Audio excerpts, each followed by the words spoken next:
सब बच्चों को और आप लोगों को मुबारकबाद दूं कि इतनी उम्दा ये रिपोर्ट उन्होंने बनाई है, कितनी हिम्मत से बनाई गई है। तो एक और चीज़ वाज़ेह होती है कि हिंदुस्तान की जो रूह है वो अभी बाकी है, अभी जिंदा है। जिस तरह सृष्टि ने और कौशिक ने बहादुरी से वहाँ पर जाके दौरे किए और किया, वो मुसलमान नहीं हैं।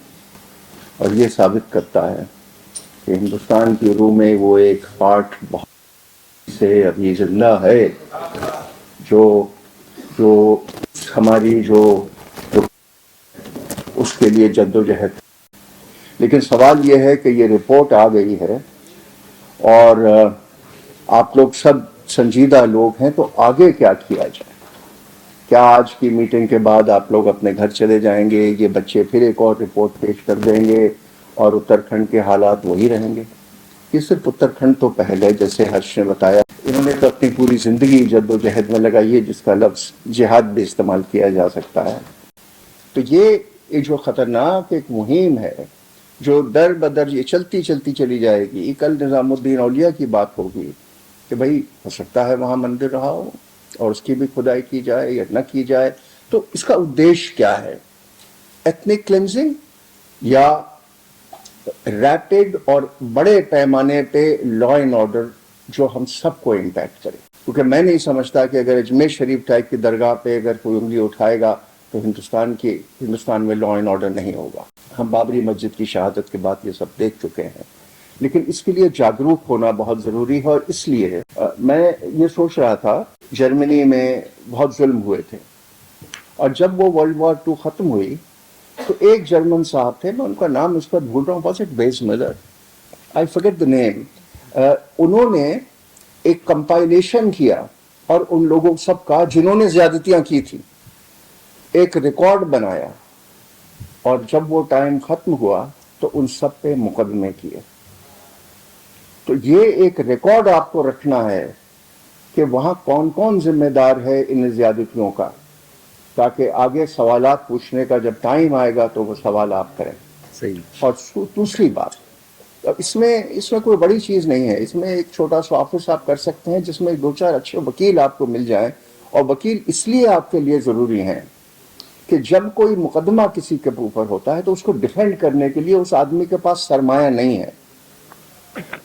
आज आपने बात की यूसीसी की, आपने बात की मज़ार हटाने की। मुझे फिक्र नहीं है आप मज़ार हटा दें, मुझे वाकई फिक्र नहीं है कि क्या कल्चर पर अटैक हो रहा है। मुझे फिक्र यह है कि आपकी ज़िंदगी सलामत रहे। मुझे फिक्र इस चीज़ की है कि जब आपके बच्चे स्कूल जाएं तो वो ठीक सलामत वापस आएं। मुझे फिक्र इस चीज़ की है कि जब वो बच्चा 12वीं क्लास पास करे तो वो इस लायक रहे, इस कॉन्फिडेंस का रहे कि वो दिल्ली आके कॉलेज में एडमिशन पाए। हमें उन चीज़ों पर ध्यान देना है और इसलिए अपने बच्चों का, अपनी महिलाओं का, अपने बुजुर्गों का प्रोटेक्शन ज़रूरी है। आप जो इतनी बात करके गए, आपकी उम्र दराज है कि आप कब तक ये जहाद लड़ेंगे? ये कब तक आप लड़ाइयाँ लड़ेंगे प्रोटेक्ट करने के लिए? तो हमें वो नौजवान नस्ल चाहिए जो मुकदमा लड़ने के लिए सक्षम है, जो पुलिस से जिरह करने के लिए सक्षम है, जो प्रशासन को जागरूक करने के लिए सक्षम है। ये तो आपकी बात कौन सुनेगा? ये किताब आपने लिख दी या फिर हम लोग सब घर चले जाएंगे और ये मसला खत्म हो जाएगा, नेशनल अखबार में रिपोर्ट तक नहीं आएगी। तो आज इस चीज़ को अगर हमें किसी तरह से एक डायरेक्शन देना है तो ये बहुत ज़रूरी है।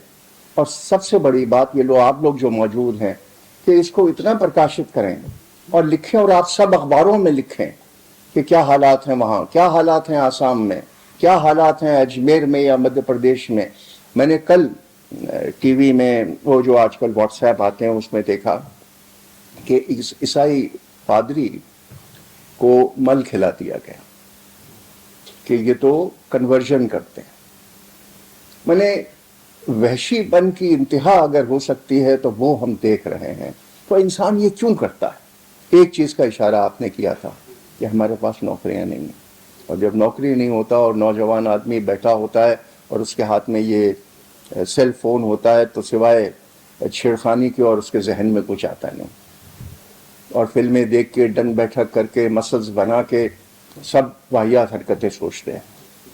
तो हम लोगों को سب سے بڑی بات یہ جو آپ کے اتراکھنڈ میں نوجوان بچے ہیں، یہ بڑی لمبی بات ہے اور میں زیادہ کرنے نہیں چاہتا، ان کے تعلیم پہ دھیان دیجیے۔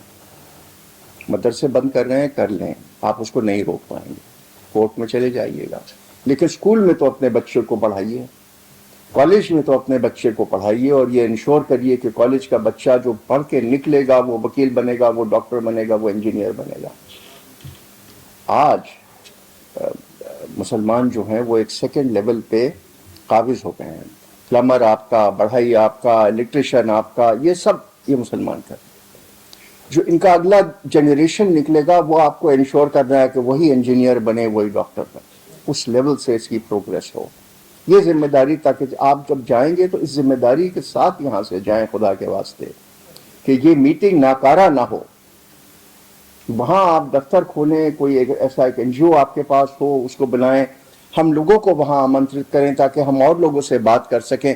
حج تو اپنی جان پہ کھیل کے پورے ہندوستان میں گھومتے ہیں، تو وہاں بلائیں، وہاں لوگوں سے بات کریں، اور ہم اسٹیٹ سے بات کریں، ہم دھامی صاحب سے بات کریں۔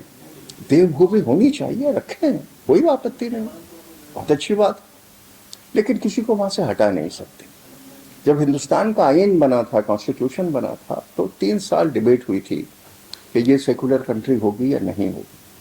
اس وقت تو تقسیم ہو چکی تھی، حالات بہت خراب تھے، لیکن اس کے باوجود جب پاکستان اسلامک ریپبلک بنا تو ہندوستان میں 278 لوگ جو کنسٹیٹوئنٹ اسمبلی میں بیٹھے تھے، انہوں نے یہ نرنے لیا کہ ہندوستان ہندو راشٹر نہیں، سب کی جگہ ہے، اور جو مسلمان یہاں رہ گیا وہ اپنی چوائس سے رہ گیا۔ اور آپ لوگ جو یہاں موجود ہیں وہ تو پیدا ہی نہیں ہوئے تھے 1947 میں، کئی تو ایسے ہیں جن کے والدین تک پیدا نہیں ہوئے تھے، ان سے کیا تعلق؟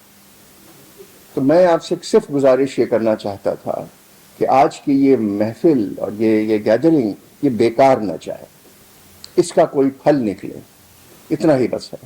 شکریہ۔